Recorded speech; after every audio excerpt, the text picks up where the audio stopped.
नमस्कार दोस्तों, आप सभी का इस चैनल पर दिल से स्वागत है। आज की कहानी 4 रानियों वाले राजा की है। दोस्तों, आज की कहानी आप सभी के लिए बहुत ही यूजफुल और लाइफ चेंजिंग साबित होने वाली है, इसलिए कहानी अंत तक जरूर सुनिएगा।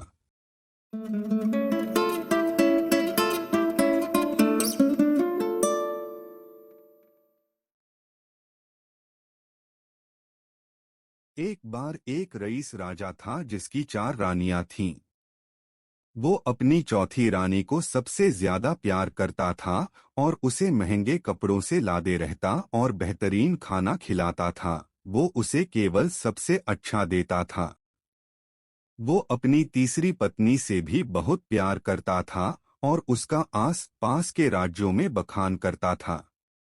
मगर उसे डर था कि वो एक दिन उसे किसी और के लिए छोड़ देगी।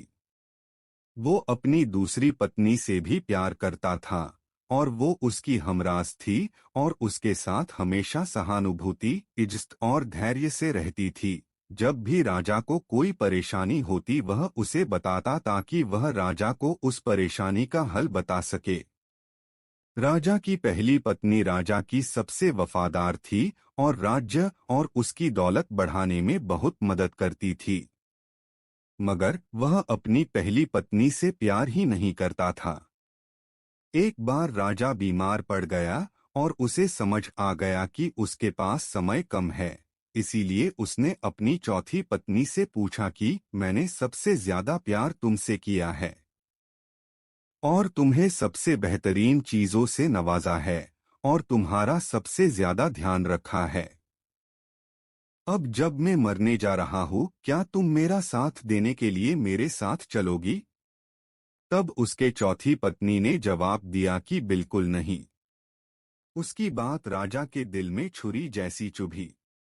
अब दुखी राजा ने अपने तीसरे पत्नी से पूछा कि मैंने सारी जिंदगी तुमसे प्यार किया, अब मैं जा रहा हूँ, क्या तुम मेरे साथ चलोगी?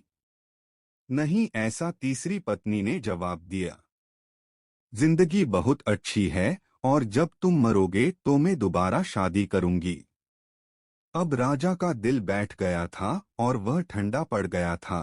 फिर उसने अपनी दूसरी पत्नी से पूछा, मैंने हमेशा जरूरत के वक्त तुमसे मदद मांगी और तुमने भी हमेशा मेरा साथ दिया। जब मैं मरूंगा क्या तुम मेरा साथ देने मेरे साथ आओगी? माफ करना, इस बार मैं तुम्हारी मदद नहीं कर सकती। दूसरी पत्नी ने जवाब दिया, ज्यादा से ज्यादा मैं तुम्हें तुम्हारी कब्र तक छोड़ सकती हूँ। उसका जवाब बिजली की तरह राजा को लगा और वो बेहद दुखी हो गया।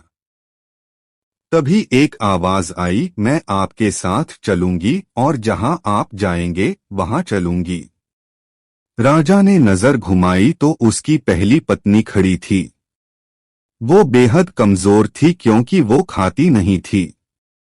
दुहक से भरकर राजा ने कहा कि जब मेरे पास मौका था तब मुझे तुम्हारा बेहतर ध्यान रखना चाहिए था। दोस्तों, इस कहानी से हमें यह सीखने को मिलता है कि हमारी चौथी पत्नी हमारा शरीर है। हम चाहे इसे सजाने धजाने में कितना भी दिल लगाएं, मृत्यु के समय ये हमें छोड़ जाएगा। हमारी तीसरी पत्नी हमारी संपत्ति, दर्जा और दौलत है।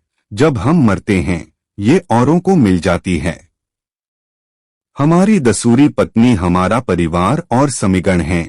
चाहे वो कितना ही हमारे साथ हो, ज्यादा से ज्यादा वो हमारे साथ शमशान तक आ जाएंगे, पर उससे आगे नहीं। हमारी पहली पत्नी हमारी आत्मा है जो अक्सर दौलत, ताकत और अहंकार के सलए बेध्यान हो जाती है। मगर हमारी आत्मा ही एक ऐसी है जो जहां हम जाएंगे वहां तक जाएगी।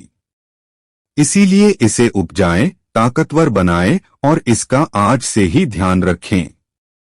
यही दुनिया में आपका सबसे बड़ा तोहफा है। दोस्तों, आपको यह कहानी कैसी लगी और आपको इस कहानी से और क्या क्या सीखने को मिला, यह हमें नीचे कमेंट बॉक्स में कमेंट करके जरूर बताइए।